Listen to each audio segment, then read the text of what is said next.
Golongan bayi dan kanak-kanak bawah 12 tahun akan diberi hidangan lebih berkhasiat di sekolah-sekolah. Ini menyusuli satu garis panduan baru yang bertujuan memupuk tabiat pemakanan sihat sejak dari usia muda lagi serta mencegah tabiat kekurangan atau terlebih makan.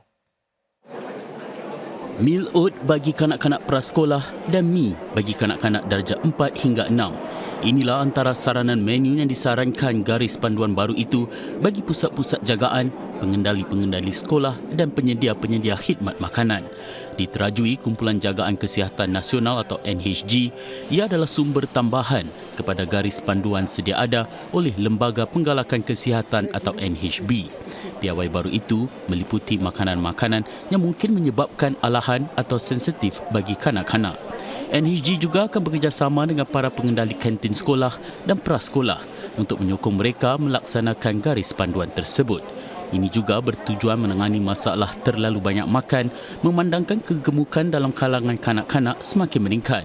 Perangkaan nasional menunjukkan 16% pelajar sekolah didapati kegemukan berbanding 13% pada tahun 2017. Good eating behavior can mitigate a child's risk of obesity, even for children with risk factors like having a father or mother who is already overweight. Conversely, studies show that poor eating habits and improper nutrition during childhood can lead to obesity, which in turn increases the risk of chronic diseases like diabetes, cardiovascular disease, and certain cancers. Garis panduan itu juga menyentuh tentang audit kebersihan dan keselamatan makanan. Ini termasuk kebersihan dapur dan bagaimana bahan makanan disediakan dan dilabel. Sektor awam Singapura akan membina dan menggunakan aplikasi kecerdasan buatan atau AI sebagai sebahagian daripada perjanjian yang dimeterai dengan Google Cloud. Platform tersebut meliputi model AI terlatih yang boleh disesuaikan dengan keperluan sektor itu. Misalnya, software sedemikian boleh mencerakin fail, meringkaskan kandungannya dan menyimak perisian hasad. Ia merupakan satu daripada peralatan yang akan digunakan pemerintah Singapura untuk mengautomatikkan pemasukan data dan meningkatkan penghasilan. Bank Pusat Singapura juga akan menggunakan AI generatif dalam pelbagai bidang seperti untuk membanteras pengubahan wang haram dan analisis data alam sekitar, sosial dan tadbir urus. Ia juga sedang meneroka cara menggunakan software tersebut bagi mengumpul dan memahami maklumat online untuk laporan-laporannya sendiri.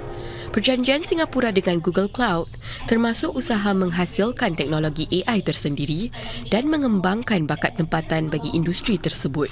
Sebagai permulaan, inisiatif untuk meningkatkan kemahiran akan ditawarkan kepada 150,000 penjawat awam merentasi pelbagai kementerian dan lembaga berkanun.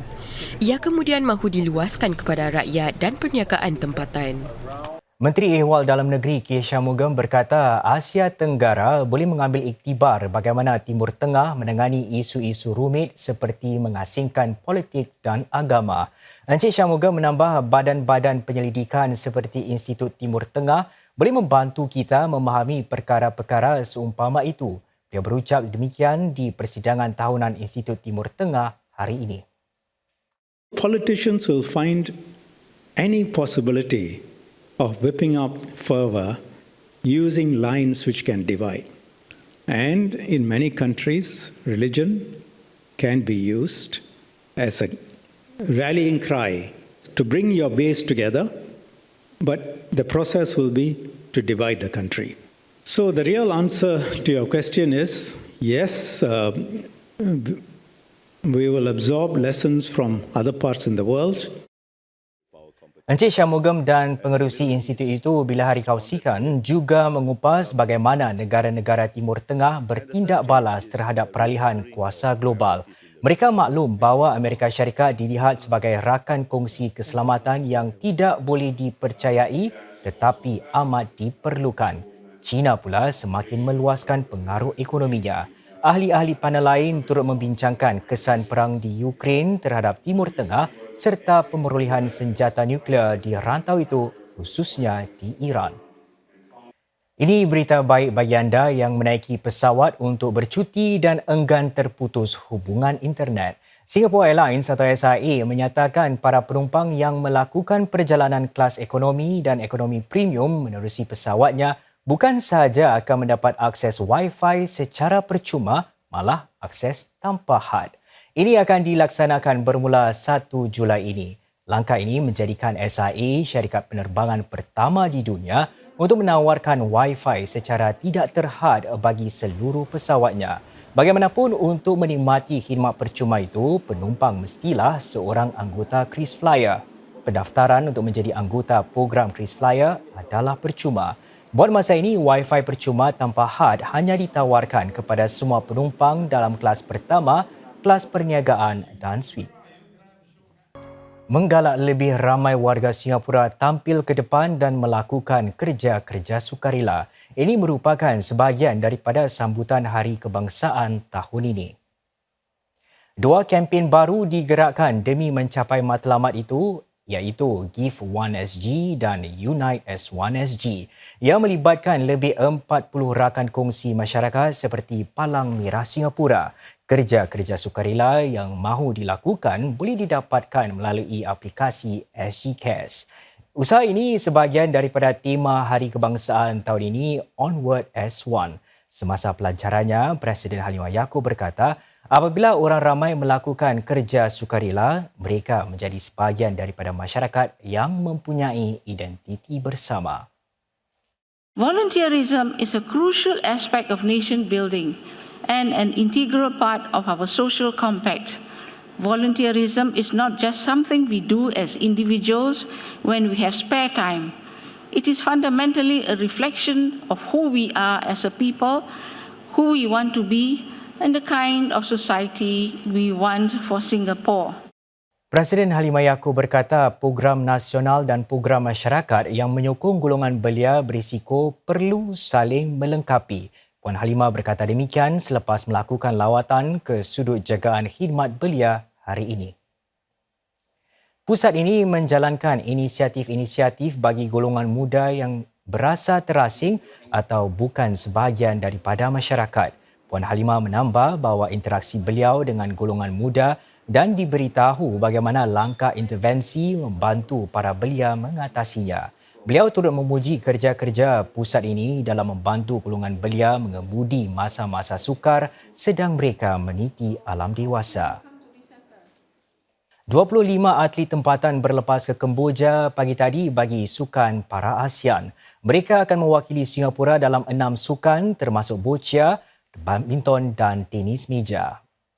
Para anggota keluarga dan penyokong menghantar tim Singapura ke lapangan terbang Changi yang termasuk perenang Toh Wei Sung dan Sophie Sun serta atlet angkat berat Nur Aini Muhammad Yasli.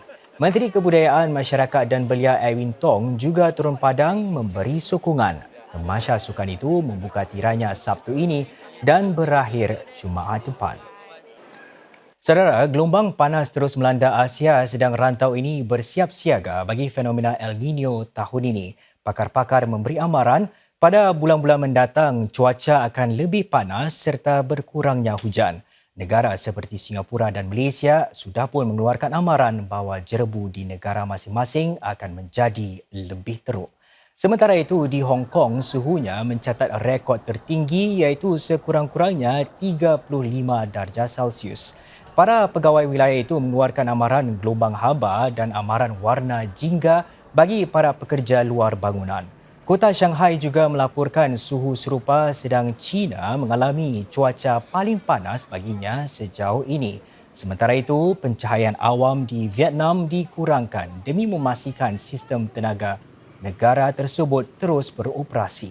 Vietnam juga menggesa agar alat-alat elektrik dimatikan jika tidak digunakan dan alat-alat hawa dingin digunakan di paras atau 26 darjah Celsius.